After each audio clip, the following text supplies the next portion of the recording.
Hey everyone, thanks for your time. In this video, I'll go over another week dominated by political news, which isn't surprising given that everyone's future in Artemis is on the line. There wasn't that much political news, it's just that there wasn't a lot of Artemis news updates either. For this past week, I'll go over some developments in the political positioning and check in on Artemis II preparations. We are getting pictures as Exploration Ground Systems continues to stack the SLS vehicle for Artemis II. The boosters should be stacked pretty soon, but we're still waiting for more clarity about the schedule for the rest of the year. One of the gateway modules appears to be getting close to shipment to the US for pre-launch outfitting, but that schedule for that Artemis IV puzzle piece is its own puzzle. There is still more mystery than clarity right now, a persistent Artemis theme, but let's go ahead and dig into the details of what we saw and heard this past week. The 10 segments of the Artemis II SLS solid rocket boosters are now stacked on Mobile Launcher 1 in High Bay 3 of the Vehicle Assembly Building at the Kennedy Space Center. Imagery of the left-hand forward segment after it was mated to the other 4 segments on the left-hand booster was posted at the beginning of the week, followed by imagery of the right-hand forward segment being transported to the VAB and prepared for lifting and mating. Being the last of the 10, the right-hand forward segment was the final one moved from the Surge 2 building of the Rotation, Processing, and Surge Facility in the Launch Complex 39 area of KSC. Following delivery from Northrop Grumman's Promontory facility in northern Utah, the 2 aft segments were installed in build-up stands in the Rotation building, and the other 8 were stored in the Surge 2 building of the RPSF. These images, posted by NASA Kennedy Space Center Public Affairs on social media, show the move of the right-hand forward segment from RPSF Surge 2 to the VAB transfer aisle on February 10th. In these shots, we see the segment on its transportation pallet being carried by one of KSC's KMAG transporters out of Surge 2. The RPSF buildings are positioned north of the VAB, outside the crawlerway perimeter, and in this shot, we see the transporter carrying the segment past the East Park site where Mobile Launcher 2 construction continues. These last 2 shots show the segment approaching the north side entrance to the VAB transfer aisle. This is where shuttle orbiters used to enter and exit the transfer aisle for stacking and/or storage.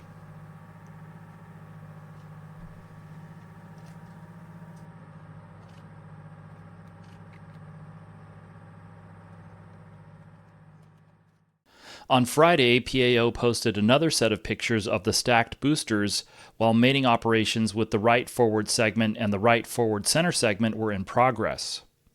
There were a couple of wide shots showing both boosters with all 5 of their motor segments basically in place. This shot has the right-hand booster in the foreground, the left-hand booster partially obscured in the background, and the Mobile Launcher umbilical tower to the right of them. Then there's a closer view of the environmentally controlled work area set up between the right-hand forward and forward center segments. And then finally, there's a couple of views from inside the work area as the forward segment is being lowered into place. The final 2 major elements of the SRBs are the forward assemblies, which are staged in the VAB transfer aisle and being prepped for stacking. Once those top out the 2 boosters, Exploration Ground Systems Integrated Operations will prepare them for mating with the core stage, which is over in High Bay 2 in Boeing's new Core Stage Vertical Integration Center, where it is also being prepared for mating to the boosters. That core stage to booster mate was most recently forecast for next month in March, so we'll have to see if that stays on track. The critical path for overall readiness to launch Artemis II remains Orion, first with finishing assembly and test, and then with launch preparations. NASA's launch date for Artemis II is no later than April 2026 right now, which includes some margin for unknowns.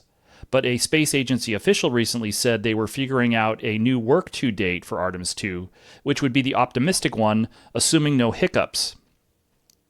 We'll be waiting to hear what that is, and in the meantime, launch preparations for both Orion and SLS will continue through the year, assuming that politics doesn't intervene. NASA also released some additional mission animation for Artemis II during the week, providing some simulated views that focus on the dynamic phases of the launch and return to Earth. There are also glimpses of the longest period of the flight, which is that week-long orbit that flies around the moon. One of the interesting details of the animation is depicting a nighttime launch and a nighttime landing and recovery, both of which are possibilities for this mission. Now, with additional re-entry constraints, which are in effect for this one time only on the Artemis II Orion's heat shield, the expectation is there are fewer opportunities within a given launch period, so we may see another night launch and maybe a nighttime splashdown and recovery. Besides that, most of the news of the week was unavoidably political. For the foreseeable future, the politics are going to be the biggest theme of the year, given that the future of Artemis hangs in the balance.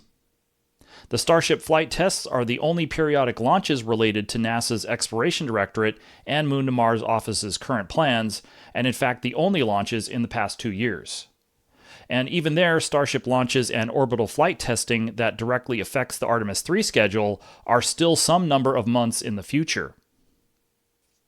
It's possible that by the time that Starship is ready to fly a long-duration mission in Earth orbit, the current Artemis plans will be canceled. And so, given the jeopardy that the future is in, here are those political developments during the week. There was an update on Boeing's notification to its SLS workforce the previous Friday, February 7th, of possible layoffs in April. Ahead of 60-day notices that are required by the WARN Act, the prime contractor for 2 key pieces of NASA's SLS launch vehicle told their workforce that up to 400 positions could be laid off in about 60 days. That was widely reported on February 7th, and I covered that in a video released the day after. Boeing's SLS contracts with NASA currently have the shortest remaining length of terms and the least remaining number of builds. Contracts with Northrop Grumman for the SLS Boosters and with L3 Harris for the SLS liquid engines cover hardware through the 9th or 10th vehicle. In contrast, Boeing's contracts only fully cover production of 4 vehicles. Even as Boeing has started major production of the stages for the Artemis V rocket, there isn't yet an agreement to fully complete the core stage or EUS for that vehicle. As I noted in last week's video and one way back last May, the plan beginning in 2021 was to cover Boeing's production for Artemis V and beyond under a commercialized contract called the Exploration Production and Operations Contract, or EPOC.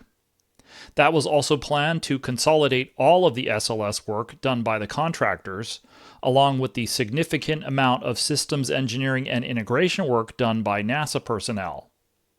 But those plans quietly faded away, and NASA never provided an update on what happened to them. Negotiations to finalize contract terms for Boeing's production work for Artemis V and perhaps additional builds to complement the other hardware under contract out to the 9th or 10th SLS are not complete. So that may have been one reason for the WARN Act notification, but another could be the termination of SLS by President Trump and Elon Musk, widely rumored since November's election.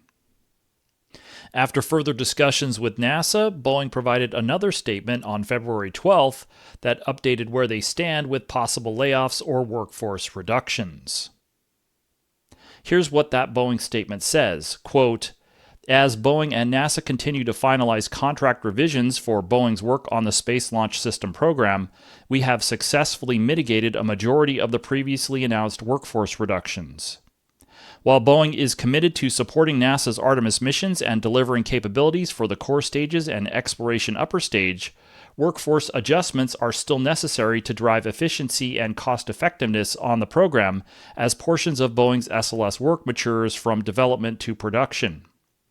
We will redeploy teammates where possible, but expect to proceed with fewer than 200 involuntary layoffs in accordance with the Worker Adjustment and Retraining Notification Act." Unquote. Perhaps as one of the reactions to the initial layoff warning on February 7th, we saw a few responses on the record for the first time from members of Congress to questions about terminating SLS in particular.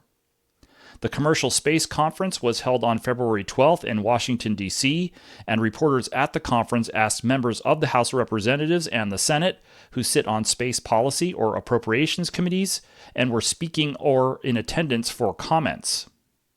Maybe not surprisingly, representatives from Alabama expressed full confidence in SLS. Huntsville, Alabama is of course the home of the Marshall Space Flight Center, which is the home center for the SLS program. But these were not unsolicited comments. No one so far in Congress is going out of their way to stand in loud opposition to the fairly loud rumors that Trump and Musk will cancel SLS. It counts as a sign that there is some opposition, but it remains to be seen how strong that opposition might be. To be fair, there's no formal notice yet from the Trump administration that they will defund and/or terminate the program. On the other hand, no one is refuting the rumors that have been going on since November either. The more revealing comment came from Senator Ted Cruz, who Jackie Wattles of CNN reported did not say he would oppose a plan to cancel SLS. That report on social media says at least a couple of things. Not only that Senator Cruz isn't opposed to cancellation of SLS, but also strongly hints that the White House is considering termination, reinforcing the months of rumors that are being widely reported. At about the same time, early in the past week, the White House announced preparations for significant workforce reductions at government agencies like NASA. As reported by Keith Cowing on NASA Watch, the White House directs agency heads like Acting NASA Administrator Janet Petro to, quote, promptly undertake preparations to initiate large-scale reductions in force, unquote. As with many other actions taken by the new White House, the judicial system will have to make rulings, and then we'll see whether those are followed.